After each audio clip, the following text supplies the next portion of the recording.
Daniel Smith went to prison in 2015 for selling Miracle Mineral Solution. He said goodbye to his wife, his 11-year-old daughter, his home, and his business. Smith's conviction was a big deal, a cause celeb for the bleach hunters. This wasn't a slap on the wrist. For the first time, a seller was serving real time. MMS was officially on the radar of the federal government. And if the Department of Justice hoped Smith's conviction would deter or spook would-be sellers, that message did not reach Mark Grenon. There's a saying that I love. I read it on the Missouri Senate when I was in Bible college. It said, nothing is legally right that is morally wrong. I don't care what laws you have. Mark didn't seem to care who was watching. When Daniel Smith was facing a lengthy prison sentence, the Grenons traveled to Southern California to lead a Genesis 2 seminar. Over the course of 2 days, Mark and his son Jonathan would train and ordain a new batch of Genesis 2 health ministers. We had 50 people at the seminar. They go through the whole thing. They ingest everything. They try everything. They put in their eye, the ear, the nose. We show them everything. Attendees paid $450 a pop to be there. It was held in the conference room of a legit hotel. The Grenons weren't hiding. It just seemed like no one was looking. That is, until the group breaks for lunch. I was coming back from lunch at a seminar. I mean, these guys just surrounded me. This moment is captured on video. Mark and Jonathan are outside, walking along the driveway entrance towards the hotel. The pavement is slick from a recent rain. Mark's got his hands in his pockets, and he's casually chatting with a woman walking alongside him. That's when a man in a suit walks up to them. Brian Ross, from ABC News. Can we talk to you for a second, please? Brian Ross is on assignment with 2020, and he's all business. He's holding what looks like a stack of documents. He's got a lav mic on, and he's trailed by a camera crew. You can treat all those diseases? We are. Cancer? Check the testimonies out. We tell people we cure a lot of things. Heal, cure, treat. Ross walks alongside Mark, peppering him with questions. Are you selling poison to these people? Why don't you go? Are you selling poison? Mark swiftens his gait as they near the hotel entrance. The 2020 crew trails Mark into the hotel lobby. He is visibly agitated. It looks like he wants to escape the whole scene. The questions, the cameras, the reporter. But then he swings around and faces Ross. ABC's bull. Who owns that? The Rothschilds? It's an anti-Semitic retort. A dog whistle. Mark takes a step towards Ross. Are you really serious? You're really lost, man. You're so out of touch. Grenon looks directly into the camera. ABC, CBS, Fox News, you're all liars. It's all scripted. This guy's an actor. Are you really serious about this? You're think an this? actor. No, I'm a reporter. Mark walks away through a set of French doors and into an airy courtyard. You're an actor, okay? I'm a reporter. Jonathan is now at his dad's side. His lips are pursed and his brow is furrowed. He looks a little wary. You're a piece of they say in Spanish. Mark steps right up to Ross as Jonathan tries to play peacemaker with the camera crew. Just leave. Go check out the facts, busy okay? with our church service. I've asked for live interviews, and you people are bull liars. And you're just an actor, you're a puppet. You little puppet. Mark is inches from Ross, waving his finger right in the reporter's face. You don't know what the hell you're talking about. I do know what I'm talking about, you don't sir. know. You're a scripted actor. Have you seen That's these? all you are. Enjoy yourself, buddy. Grenon gives Ross a pat on the arm and walks away. And then, over his shoulder, Stupid son of a bitch. Grenon, Genesis 2, MMS, it's all about to go prime time. And it's unclear if the Grenons are ready for it.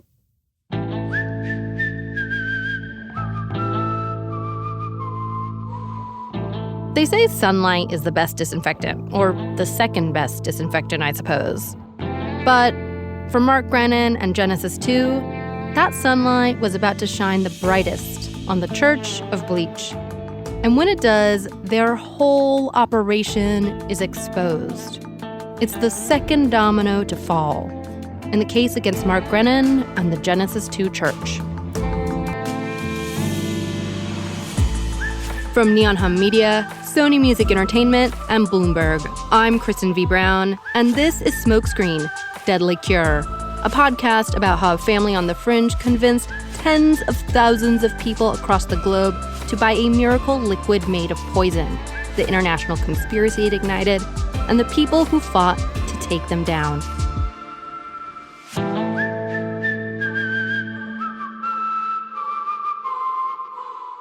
Episode 4, The Limelight. After the courtyard confrontation with 2020's Brian Ross, Mark and Jonathan returned to the conference room where dozens of seminar attendees awaited further training. Most were unaware of what had transpired minutes prior, and Mark Grenon, unsurprisingly, didn't miss a beat. The show had to go on. I didn't notice nervousness. It almost seemed like it kind of pumped him up. And we can confirm this because there was another reporter in the conference room, taking notes and filming the whole thing. We just sort of agreed that it would be best for me to go undercover. Lisa Bartley is an investigative producer for ABC 7 Eyewitness News in LA. She was part of the team that investigated Genesis 2 for 2020. I signed up to take the seminar, and I used, my partial real name, and we paid for the seminar. Lisa paid her $450 admission fee, just like the rest of the attendees. She took a seat in the hotel conference room and settled in for 2 days of Mark and Jonathan-led training. She asked Mark if she could record the event, and he said okay. It was a bunch of tables all in a row, kind of facing the front. Facing Mark Grenon. The supposed Archbishop Mark Grenon was clearly in charge. He's a showman for sure. He's very gregarious and friendly and animated, and he did most of the talking. Mark and Jonathan stood in front of an overhead projector and pontificated about MMS. And they were showing, all kinds of crazy stuff, before and after photos of... I specifically remember a cat picture that had been treated with MMS for something. Lisa wasn't totally surprised by what she was seeing and hearing in that conference room. She'd been reporting locally on Genesis 2 for a while. The church first came on her radar through a tip emailed to the station. It said this is an incredible story and a dangerous group. And he said, I believe they have chapters of this supposed church in Southern California. Turns out the tip was solid. There was a Genesis 2 chapter not so far from the Los Angeles station, in Oxnard, led by Reverend Gary McElroy, a local chapter of a dangerous church, right under their noses. Lisa had to see it for herself. And it turned out to be just this one guy's, his apartment was listed as a church chapter.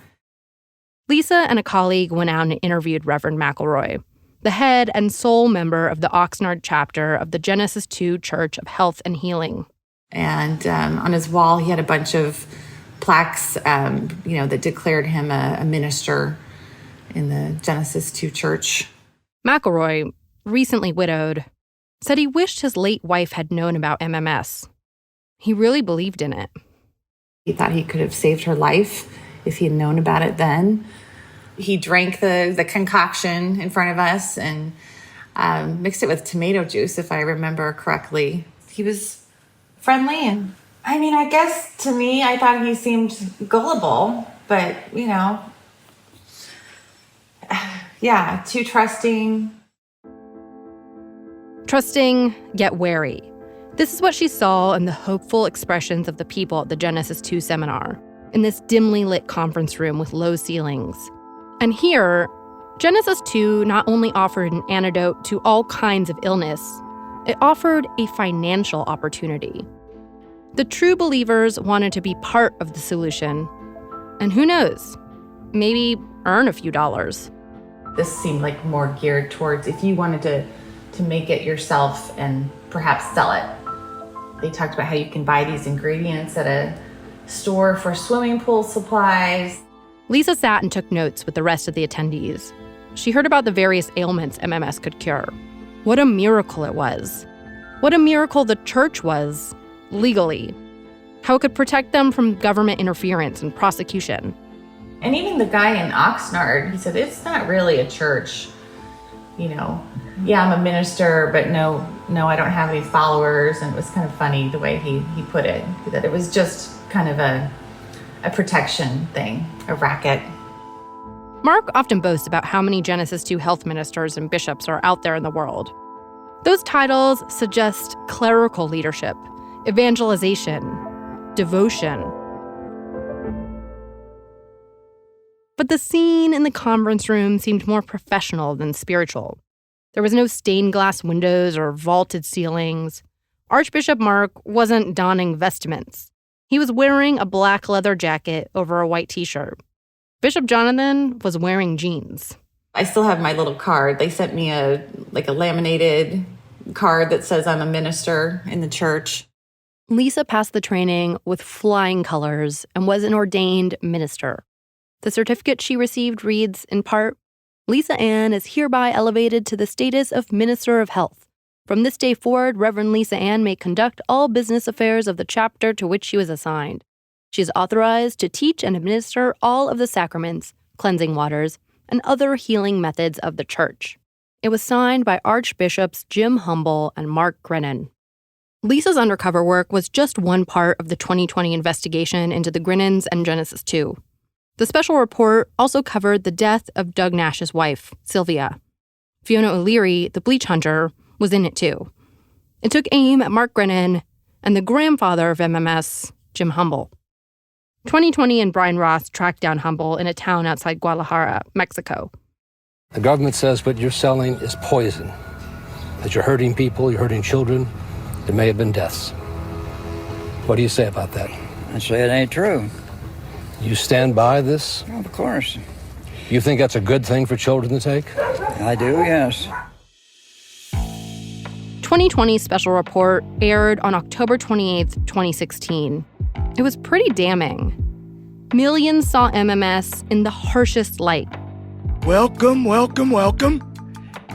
the G2 Voice. It is October 30th in the year of the Lord 2016. 2 days after it aired, a little more than a week before the 2016 presidential election, Mark hit the studio. My name is Mark Grenon. This is a special report. He had a lot to say. Things were moving fast. Mark's face had been piped into the homes of millions of Americans, and they didn't like what they saw. And this would prove to be a key turning point in the story of Genesis 2. Another moment where the Grenons may have gone too far.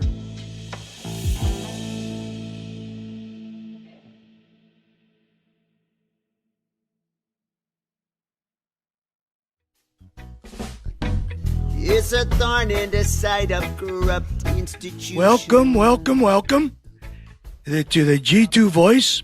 It is October 30th in the year of the Lord 2016, and I'm here with... Joseph Grenon. Good morning, guys.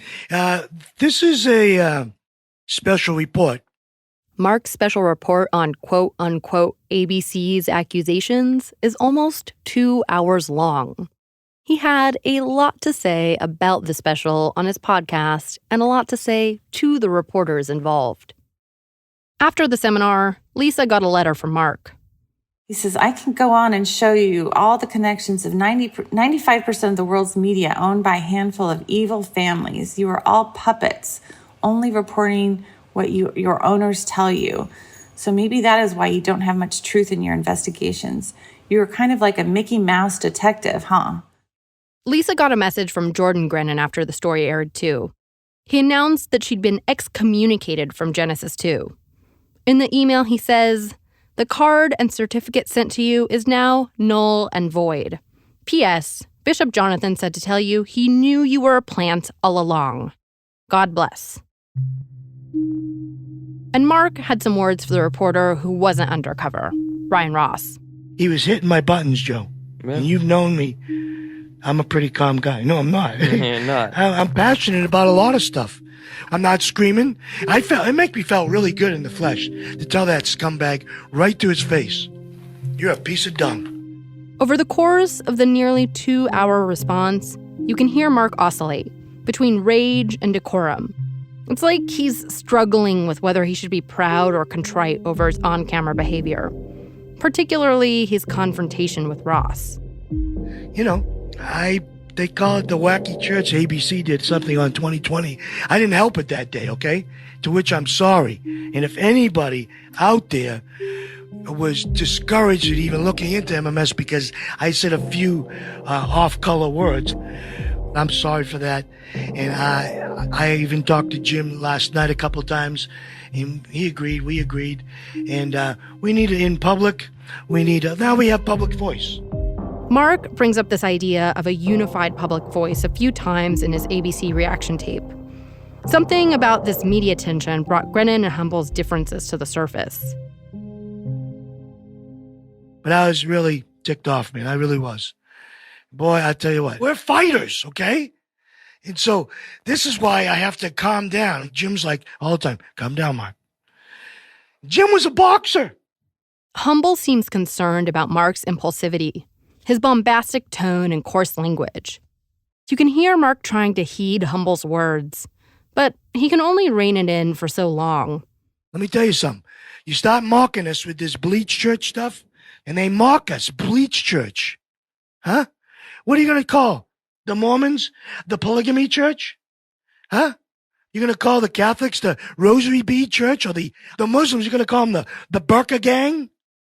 The 2020 report dug into the prevalence of MMS use on children with autism. It exposed the sellers, the marketplace, the misinformation, and the harm. Mark refutes the facts, spreads more misinformation, more conspiracies, and takes aim at one source who spent relatively little time on camera. Dr. Paul Wang, former senior vice president of Autism Speaks. He's paid, Joe. He's paid. A puppet, Dr. Wing Wang. And either way, you're not a genius just because you're a chemist and a doctor. Look into common sense. Mark and Joseph hammer home the same message over and over, not just in this podcast episode. It's a constant drumbeat across the platforms. Don't trust the doctors. Don't trust the scientists. Don't trust the media. Don't trust the government. Question reality. All of these forces are working together. So please, the propaganda you hear from lies. This is what I like about Trump. You're lying. The media's rigged. Mark said he admired Trump, not only in this podcast, but a bunch of other times leading up to the 2016 election. He liked Trump's honesty, his brashness, his boldness calling out corruption and the swamp.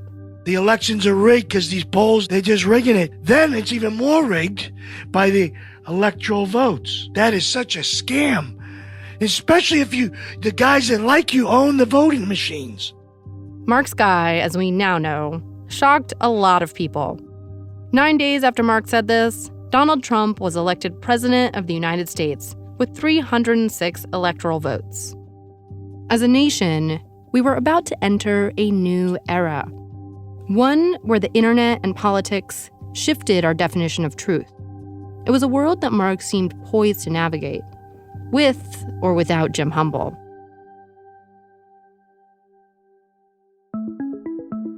Just about a year after the 2020 expose, in 2017, Jim Humble publicly announced he was retiring and leaving Genesis 2.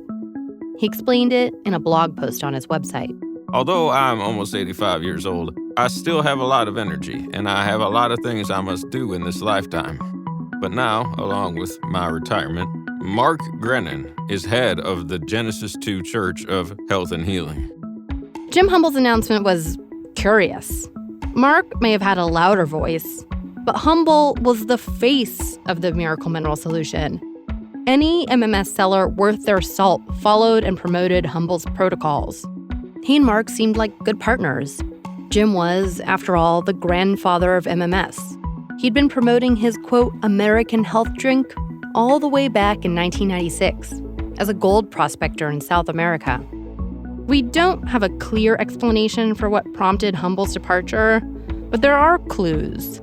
Humble started distancing himself from MMS, Genesis 2, and Grenon the day after the 2020 piece aired. He posted this to his blog. There are certainly times I've said some things that I probably should have said differently. In the past, I have stated that MMS cures most of all diseases. Today, I say that MMS cures nothing. Jim Humble says MMS cures nothing. The guy who coined the name Miracle Mineral Solution, who published all those books championing MMS for decades, just comes out and says it cures nothing. That is a dramatic about-face. Something to notice. And there are some tells in his retirement announcement. He's very careful with his wording. He emphasizes that he is leaving the church, and going forward, his name will not be affiliated with Genesis 2. And at the bottom of the announcement, Humble slaps on this long disclaimer. It's like something you'd hear on an infomercial about how MMS is not FDA approved. So, what was going on? Why did Humble distance himself from Genesis 2 and Mark? It's possible the 2020 piece spooked him. Where Mark saw enemies to be vanquished, Humble may have seen litigation and liabilities. Maybe he didn't think the church loophole was as strong as Grenon did. Maybe he was trying to stay in the game off the FDA's radar. Maybe he was building a future defense. Jim Humble's son has a different take. He doesn't think his dad is that calculating, and he lays it at Mark Grenon's feet. You realize Mark Grenon is a village idiot, right? Those are my words. Those are my words. We interviewed him for this podcast. He didn't want to be tape recorded, though. This is an actor. My dad is a very trusting individual. And unfortunately, he's also a very bad judge of character. Telling him that Mark is unethical. Mark's a loose cannon. And you don't know what he's doing. You only know what Mark's telling you. And this guy is a known braggart, and he misrepresents the truth. You really don't want to be anywhere near that kind of guy. And fortunately, my dad listened to me and walked away. So Jim walks away. He disappears completely from public view. And by now, Mark has seen the FDA warnings, the publicized death of Doug Nash's wife, Sylvia, the nightmarish use of MMS on autistic children by parents following Carrie Rivera's autism protocol, Daniel Smith's trial conviction, the 2020 expose on Mark and Genesis 2. And kinda like Trump himself, he seems unfazed by this controversy. While the media, advocates, even the federal government are sounding the alarm, Mark Grenon was busy taking Genesis 2 to new heights. And some new foes were already there, watching, waiting to pounce. At this point, it wasn't clear where the Grenons were operating out of. And that mattered. If they were in the United States, the FDA could pursue them. But if they lived abroad, it was trickier. By 2019, Mark claims on his podcast that Genesis 2 has over 3,500 members worldwide, 200 churches, 135 countries. This was no longer just a church offering its sacrament for a humble, maybe mandatory donation. This was a full-on operation, with seminars and, most importantly, sales. An exchange of money for product. They were manufacturing, promoting, selling, and distributing the drug.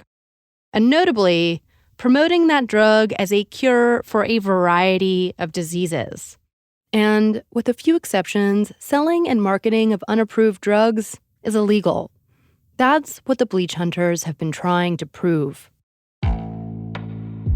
But it didn't matter at this point what 2020 said about the Grenons, because they had their own platform that piped in information to their own audience. And their audience wasn't looking to major outlets like ABC for their information anyway. Many were actively avoiding it. In their view, mainstream media was in on the plot. They operated in a parallel universe. But that doesn't mean they were entirely on their own. While the Grenons continued to expand their operations to promote their international seminars, their church membership, and their sacrament, the bleach hunters were watching.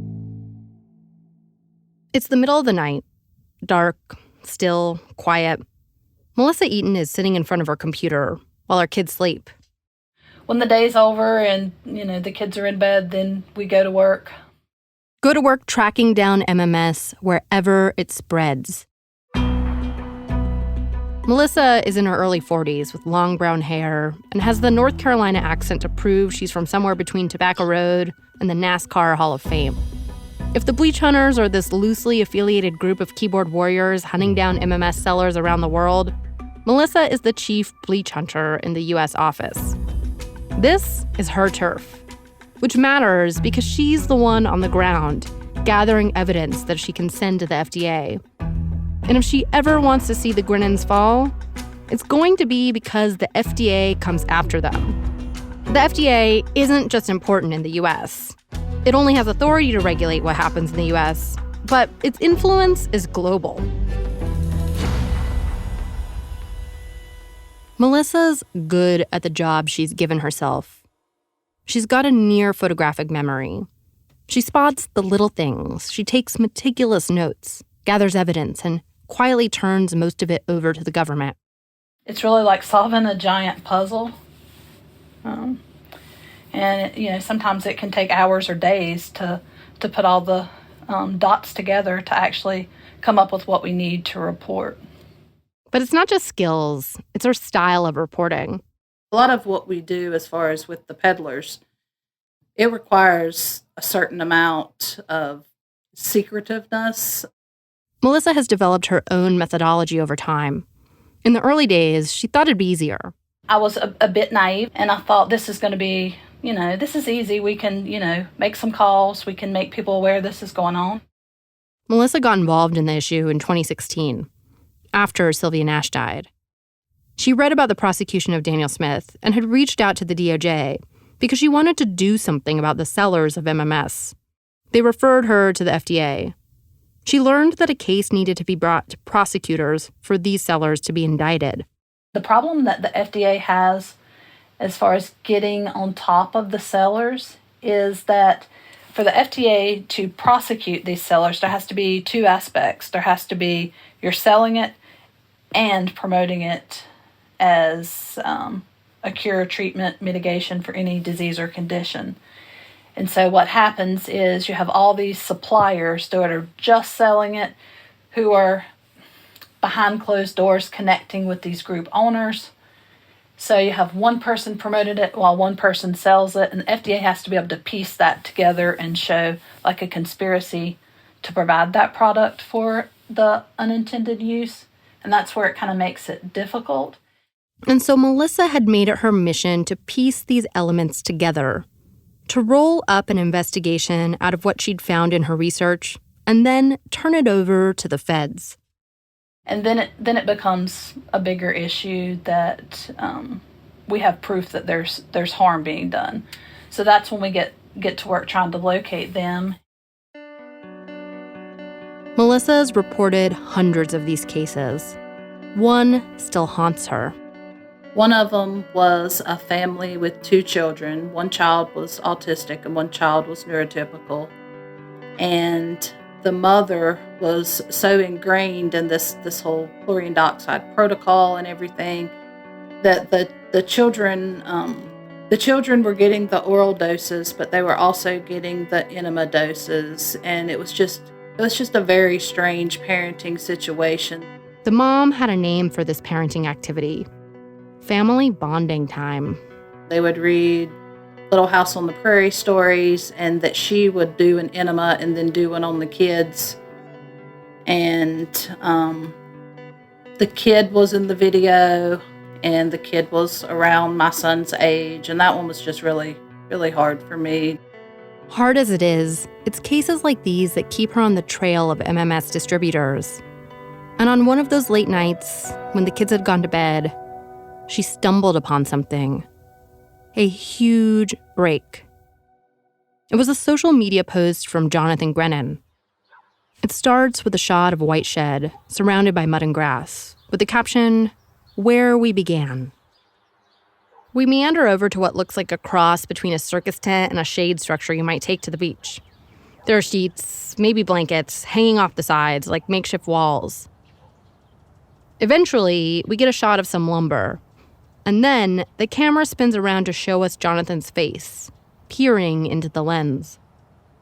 The music fades out, and Jonathan starts to give us a tour of the property. This is kind of how we're trying to do it.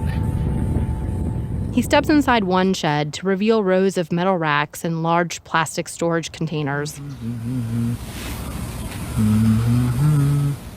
In this video, like so many of the videos he posted, Jonathan Grenon seems carefree. He's proud of how far they've come.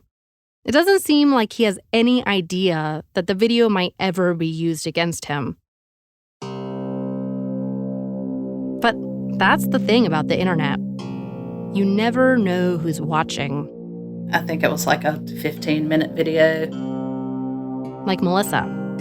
She's watching the video. It kind of moved like a progression to like building onto the house, and just like really showing how they had went from just mixing these chemicals in the backyard under a tarp basically to the setup that they currently had. And she notices something in that setup with all those barrels. This video that Jonathan posted, all of a sudden Melissa realizes this is evidence. Up until this point, Melissa and her friends thought the Grenons were making MMS outside the U.S. There was ceramic tile, there were evergreen trees that just didn't seem to add up that this could possibly be in the Dominican Republic or Colombia. Melissa focuses in on the video, plays it back. Where are they? I don't know if you've ever been to Florida or southern Georgia, but the grass there grows out of like a gray sand. A gray sand. Where most other parts of the U.S., it's like red mud. So it's like, okay, this looks like Florida. Florida. Melissa's like, they're making the MMS here. In the U.S. In Florida. They're not out of reach at all. It's just a lot of details that kind of finally made it all add up to all this was being manufactured in a residential neighborhood in Bradenton, Florida. Got him. Melissa sends what she knows to the FDA. She doesn't hear back. When she let the feds know that the Grenons were distributing MMS from a neighborhood outside Tampa, she couldn't be sure the government would do anything about it. Would they? Regularly warns consumers to be cautious of websites and stores selling products with unproven claims to prevent, treat, diagnose, or cure COVID-19, or use unauthorized tests. And these products might actually be dangerous to patients. Next on Deadly Cure, the world is thrown into an international health crisis. MMS becomes an even larger threat, and the government finally decides to put its thumb on the scales. The mission? To take down dangerous and false medicines that claim to be cures. Its name? To help tackle the issue of health fraud during the pandemic, the FDA has launched Operation Quack Hack, which monitors online marketplaces for fraudulent products and identifies misinformation about COVID-19. Operation Quack Hack.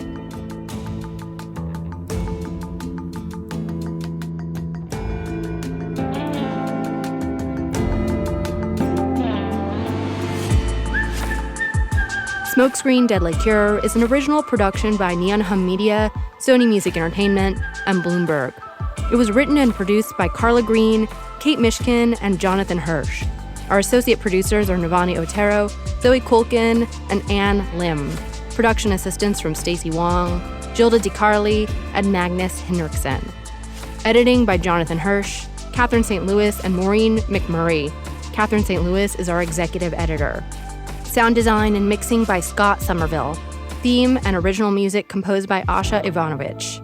Catherine Nuon is our fact checker. Our production manager is Sammy Allison. Alexis Martinez is our podcast coordinator. Our executive producers are Jonathan Hirsch, Katie Boyce, and Jared Sandberg. Thomas Buckley's reporting on Genesis 2 for Bloomberg informed the development of this series. Special thanks to Chloe Chobel, Krista Ripple, Stephanie Serrano, Odelia Rubin, Liz Sanchez, Shara Morris, and Jeff Grocott. I'm Kristen V. Brown. Be sure to rate and review the show. It helps more people find and hear this story. Thanks for listening.